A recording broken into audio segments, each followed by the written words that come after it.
السلام علیکم ورحمۃ اللہ تعالیٰ وبرکاتہ۔ تمام عالم اسلام کو حضور صلی اللہ تعالیٰ علیہ وسلم کا 1500واں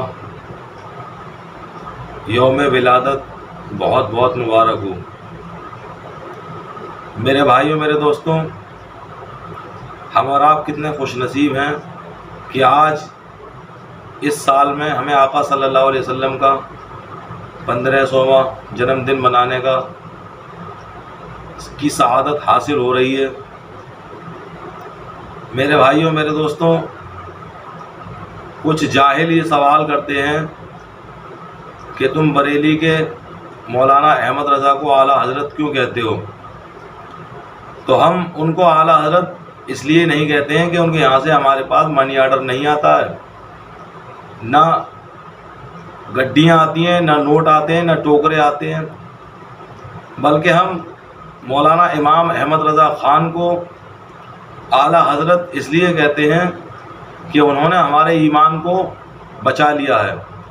جس وقت ایمان کے لٹیرے مسلمانوں کا چولا پہن کر، داڑھی ٹوپی لگا کر، کرتا پاجامہ پہن کر ایمان پر ڈاکہ ڈالنا چاہ رہے تھے، اس وقت مولانا احمد رضا خان نے قلم اٹھایا اور قلم سے وہ مار ماری کہ وہ رضا کے نیزے کی مار ہے کہ عدو کے سینے میں غار ہے، یہ غار یہ بار بار سے بھی پار ہے، کسے چارہ جوئی کا پار ہے۔ میرے بھائیوں، میرے دوستوں، وہ تو شکر کرو خدا کا کہ مولانا احمد رضا خان نے، ہمارے اعلیٰ حضرت نے صرف قلم اٹھایا تھا تو دشمنان اسلام جو اسلام کا چولا پہن کر آئے وہ آج تک تڑپ رہے ہیں۔ اگر کہیں حقیقت میں آپ خنجر اٹھا لیتے تو ان کی ساری نسلیں قیامت تک تڑپتی رہتی۔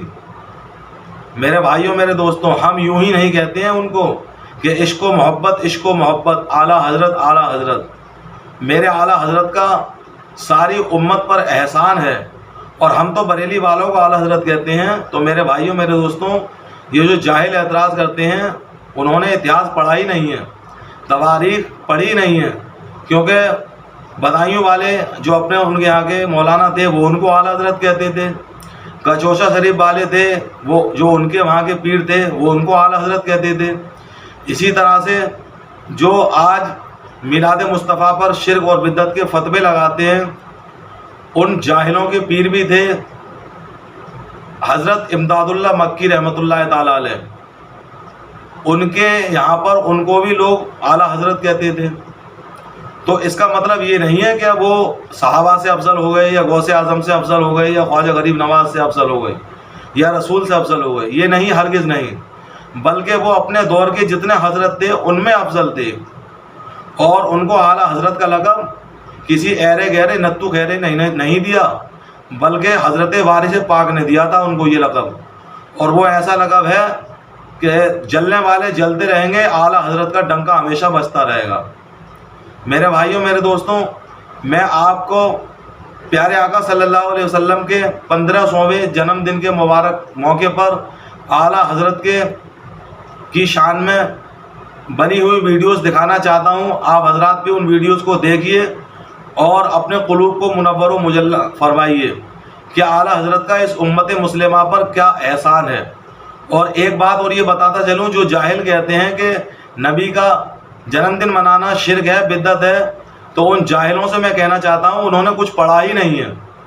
شرک اسے کہتے ہیں کہ جیسا اللہ ہو ویسا کسی دوسرے کو اس چیز کا برابر کر دیا جائے۔ تو ان جاہلوں سے یہ پوچھو، کیا بتائیے کہ اللہ کیا پیدا ہوا ہے؟ اللہ کیا کسی کی اولاد ہے؟ اللہ نے کیا جنم لیا ہے؟ ہرگز نہیں۔ ہر شخص جانتا ہے، ہر دھرم کا ماننے والا جانتا ہے وہ نراکار ہے، نہ دکھائی دے نہ پکڑائی دے، وہ ہمیشہ سے ہے اور ہمیشہ رہے گا۔ تو جب ہم نبی کا میلاد مناتے ہیں تو سب سے بڑا شرک کا رد کرنے والا نبی کا میلاد ہے۔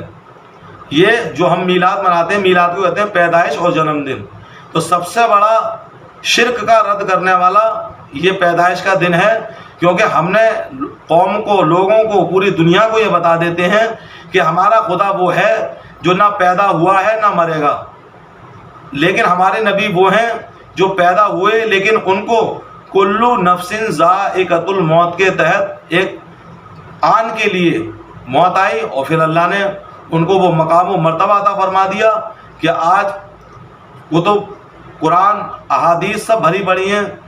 ارے جب شہیدوں کی زندگی ایسی ہے جس کے بارے میں فرما دیا گیا کہ تمہیں ان کی زندگی کا شعور نہیں ہے،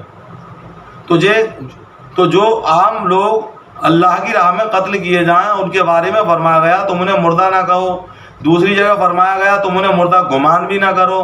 تو جو ساری کائنات کے مالک و مختار ہیں، محبوب پروردگار ہیں، ان کو یہ جاہل کہتے ہیں کہ آج ان کا جنم دن بھی ہے، مرر دن بھی ہے۔